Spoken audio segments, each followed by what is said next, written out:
যে প্রধানমন্ত্রীর বইয়ের নাম কি কি হবে জেনে টাইটেল কি কি হবে জেনে বইয়ের টাইটেল জেনে কি হবে? কে বউ আমরা জানতে চাই না, কে পিসি কে ভাইপো আমরা জানতে চাই না, আমরা শুনতে চাই না, কে ডাকাত রানী কে হীরক রানী আমরা জানতে শুনতে চাই না। শিল্পটা কবে আসবে? ছুঁতে কে বলেছে? শুয়ে পড়ুন, দেখান দিল্লিতে গিয়ে যে জমিতে শিল্পকে তাড়িয়ে গুজরাটে সেই শিল্পকে দিয়ে বাংলাতে সর্ষের ফুল দিয়ে আমি ঘেচ্ছু করে এসেছি, দেখান গিয়ে।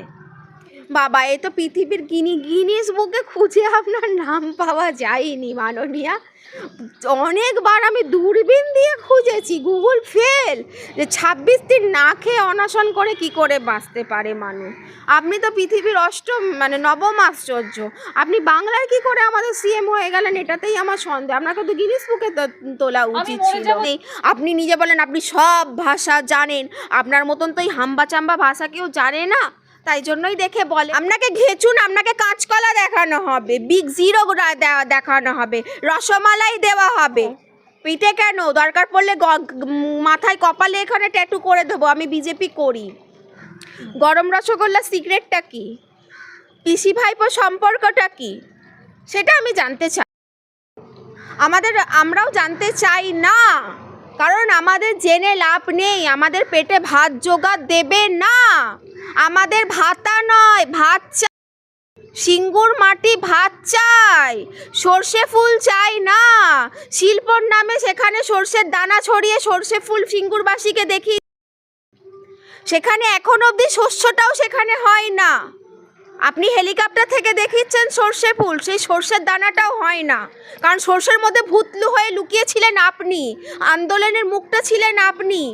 তাদেরকে বিভ্রান্তি করে সিঙ্গুরটাকে শিল্প থেকে তাড়িয়ে সেখানে সর্ষে ফুল বাংলার জনগণকে গিফট দিলেন।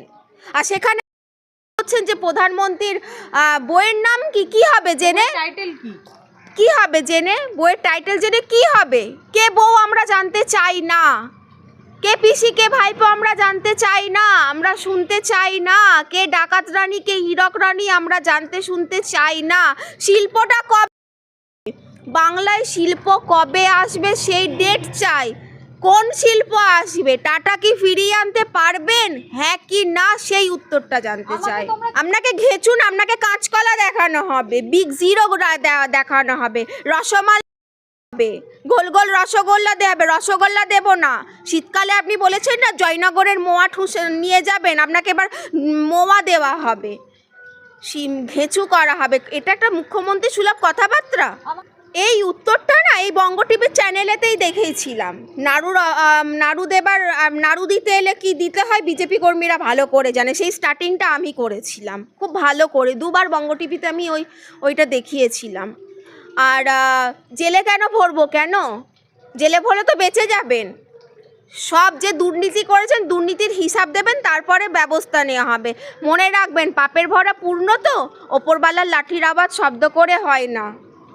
উনি বলতে চাইছেন যে এবারে নাড়ু বানানো নয়, উনি বলতে চাইছেন যে ঘরে ঘরে সবাইকে আমার হাতের মধ্যে পুতলি করেই রাখবো, আমার হাতের মুঠো করেই নাচাবো, আমার হাতের মধ্যেই তোদেরকে রাখবো। এটাকে নাড়ুর ব্যাখ্যা করছে।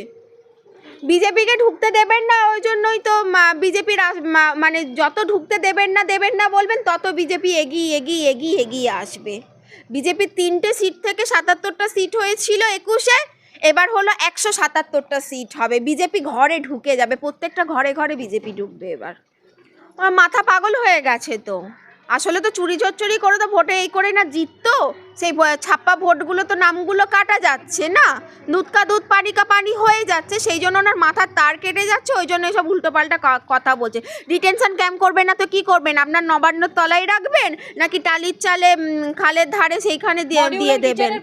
হ্যাঁ, মডিউলার কিচেনের পাশে না, মডিউলার কিচেনের তলাতে একটা তক্তপোষ বানাবে, সেখানে মনে হয় রাখবে যত অনুপ্রবেশকারীদেরকে। এটা দেশ বিরোধী কথাবার্তা বলছেন। সবাই সব ভাষা জানে না, বাংলাটা রাষ্ট্রভাষা নয়। হ্যাঁ, সবাই তো ওনার মতন থেকে ওনার মতো নয়, ক্যাঁ ক্যাঁ কুকু ভাষা কেউ জানে না। সিএ কে বলছে ক্যাঁ ক্যাঁ কুকু কি কি হাম্বা রাম্বা চাম্বা, সেইটা এখনো কেউ বলতে পারে না। উনি বলেন নাড্ডা চাড্ডা গাড্ডা মোড্ডা ফোড্ডা, ওনার ভাষা এখনও ডিকশনারিতে পাওয়া যায়নি। অন গড বলছি, এখনও ওই ডিকশনারিতে পাওয়া যায়নি ওনার ভাষা। আর যদি হিন্দিটা তো রাষ্ট্রভাষা, হিন্দিটা যদি করে যদি বাংলা করে বলে সেটা তো ভালো না। শিক্ষা নেই, আপনি নিজে বলেন আপনি সব ভাষা জানেন, আপনার মতন তো এই হাম্বা চাম্বা ভাষা কেউ জানে না, তাই বলে তো বাংলা জনগণের কথা শোনে তো, বাংলার মান কি বাত শোনে তো, আপনার মতন নয়। এই চুপ করো, বসো তো, প্রেসে বলতে দেন না। আপনার পুলিশের বউগুলো গেছিল প্রেস কনফারেন্সে, তখন বঙ্গ টিভির মালকিনকে রোজিনাদিকে উত্তর দিতে পারেনি। আপনার মতন তো নয় চুপ করিয়ে দেয়। আপনার তাহলে অনশন হয়নি তো, ওই সবুজ ফাইলটা নিয়ে যে দৌড়টা মেরেছিল না, ওতে তো রেস্টুরেন্টের বিল আর ঘুগনি মানে ছিল না। ওই অনশনে যে ঘুগনিগুলো খেয়েছিল না, কি ভাজা মশলা না কি গাঁজা পাতা ভেজে দিয়ে দিয়েছিল, ওই সব সিক্রেট মশলার রেসিপিগুলো ছিল, তো সেই অনশনের সময় খেয়েছিল। হরলিক্সের মানে কোম্পানির এখনও বিল পেমেন্ট করেনি, ফাইলে লেখা ছিল, এই খেয়ে অনশন করেছিল। বাবা, এ তো পৃথিবীর গিনিস বুকে খুঁজে আপনার নাম পাওয়া যায়নি মাননীয়া। অনেকবার আমি দূরবীন দিয়ে খুঁজেছি, গুগল ফেল, যে 26 দিন না খেয়ে অনশন করে কি করে বাঁচতে পারে মানুষ। আপনি তো পৃথিবীর মানে নবম আশ্চর্য, আপনি বাংলার কি করে আমাদের সিএম হয়ে গেলেন, এটাতেই আমার সন্দেহ। আপনাকে তো গিনিস বুকে তোলা উচিত ছিল। আপনার দলের জুমলা কথা যে কথাগুলো বলে জুমলি দিদি, তো সে তো এখন নিজে অন্য দল করে নিচ্ছে, নিজের দলের জুমলিদেরকে আটকাতে পারছে না, সে আবার মানে লোকের কথা বলছে।